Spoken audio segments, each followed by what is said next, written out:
வீட்டில் ரோகிணி இருக்காங்க. அப்போ அவங்க அம்மா ஃபோன் பண்ணுறாங்க. அட்டன் பண்ணி பேசுகிறாங்க. இங்கே பாருடி, நாம் போகிறோம்ல, அந்த கோயிலுக்கு பக்கத்தில் யாரோ இறந்துட்டாங்களாம். அதனால் அந்த கோயிலை மூடிட்டாங்க. அதுக்கு பக்கத்தில் ஒரு கோயில் இருக்குது, அங்கே தான் இருக்க, நீ வா அப்படின்னு சொல்கிறாங்க. ஐயோ அம்மா, அங்கே எதுக்கு போனேன்? அங்கே தான் நாங்கள் குடும்பத்தோட கோயிலுக்கு போகிறோம் அப்படின்னு சொல்லிட்டு ரொம்ப ஒரு மாதிரி வருத்தமாக பேசுகிறாங்க. இங்கே பாருடி, அப்பாவுக்கு தவசம்லாம் கண்டிப்பாக கொடுத்தே ஆகணும், நீ வா சீக்கிரமாக போயிடலாம் அப்படின்னு சொல்கிறாங்க. சரிம்மா, என்னை மாட்டி விடணும் நீ இருக்க அப்படின்னு ரோகிணி அப்படியே ஃபோனை கட் பண்ணுறாங்க. எல்லாருமே சேர்ந்து கோயிலுக்கு போகிறாங்க. ஐயோ கடவுளே, இங்கே தான் அம்மா தவசம் வச்சுருக்காங்க, எப்படியாவது மறைஞ்சு ஒளிஞ்சு போயிடணும் அப்படின்னு சொல்லிட்டு ரோகிணி போகிறாங்க. போயிட்டு தவசம் எல்லாம் பண்ணிகிட்ருக்காங்க. பண்ணிகிட்டே இருக்கும்போது அங்கே வந்து மீனா கிட்ட ஒரு குடத்தை கொடுத்து தண்ணி கொண்டு வா சொல்கிறாங்க. தண்ணி எடுத்துகிட்டு வரதுக்காக நிற்கிறாங்க.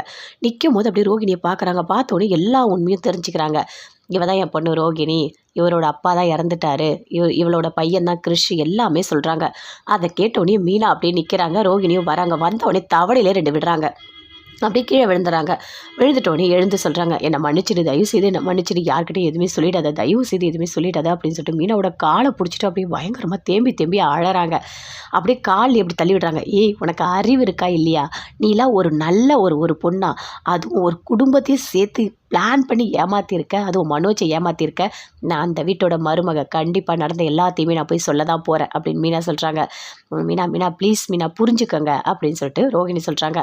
உன் பையன் தானே கிறிஷ், ஒரு குழந்தைக்கு ஒரு அம்மாவாக கூட உன்னால் நடந்துக்க முடியலல்ல, எனக்கு என்ன சொல்கிறதுனே தெரியல அப்படின்னு மீனா அப்படியே கோவப்படுறாங்க. ஏய் பேசாத நீ அப்படின்னு சொல்லிட்டு, இங்கே பாருமா அப்படின்னு சொல்லிட்டு கிறிஷோட பாட்டி பேசுகிறாங்க. நீங்கள் பேசாதீங்க, நீங்கள் வாயை திறக்காதீங்க, நீங்கள் திறந்தீங்க நான் என்ன பண்ணுவேனே தெரியாது அப்படின்னு மீனா சொல்கிறாங்க. அவங்களும் எதுவுமே பேசவே இல்லை, அப்படியே அமைதியாக இருக்காங்க. மீனா, நான் பண்ணது தப்பு தான் மீனா அப்படின்னு ரோகிணி சொல்கிறாங்க. பண்ணது தப்பா? அநியாயம் பண்ணியிருக்க, நீ என்ன பண்ணியிருக்க அப்படின்னு சொல்லிட்டு மீனாவுக்கு அப்படியே பயங்கரமாக கோவம் வருது. அங்கேருந்து அப்படியே மீனா போகிறாங்க. தேம்பி அழறாங்க. ரோகிணி, போச்சு என் வாழ்க்கையே போச்சா, இனிமேல் நான் ஒன்றுமே பண்ண முடியாது, மீனா போய் எல்லாருக்கிட்டையும் எல்லாத்தையும் சொல்லிடுவா அப்படின்னு சொல்லிட்டு அழறாங்க. அம்மா, எல்லாத்துக்கும் காரணமே நீதாம்மா, என் வாழ்க்கையை அழிச்சிட்டல்ல, நீ நல்லா இருசு அப்படின்னு சொல்கிறாங்க. ஏய், எனக்கு என்னடி தெரியும், நான் ஏதோ தவசம் பண்ணணும்னு சொல்லிட்டு வந்தோம், கடைசியில் இப்படி வந்து மீனாக்கு எல்லா உண்மையும் தெரியும், எனக்கு எப்படி தெரியும், ஐயோ கடவுளே அப்படின்னு சொல்லிட்டு பயங்கரமாக அழுதுட்ருக்காங்க அவங்க அம்மாவும். மீனா போகிறாங்க. போனவுடனே அப்படியே ஒரு மாதிரி டென்ஷனாகவே இருக்காங்க. எப்படியாவது போய் இது எல்லாத்தையும் சொல்லிடணும் அப்படின்னு சொல்லிட்டு. ஆனால் எல்லாருமே இப்போ கோயிலில் இருக்காங்க. இப்போ போய் எதுவுமே சொல்லவே கூடாது, எல்லாரும் நிம்மதியாக சாமி கும்பிடணும், அதுக்கப்புறம் நம்ம சொல்லிக்கலாம் அப்படின்னு அமைதியாக இருக்காங்க. ரோகிணி அப்படியே டென்ஷனாகவே இருக்காங்க. இங்கே ரோகிணி காணோம் அப்படின்னு சொல்லிட்டு மனோஜ் அப்படியே சுற்றி தேடுறாரு.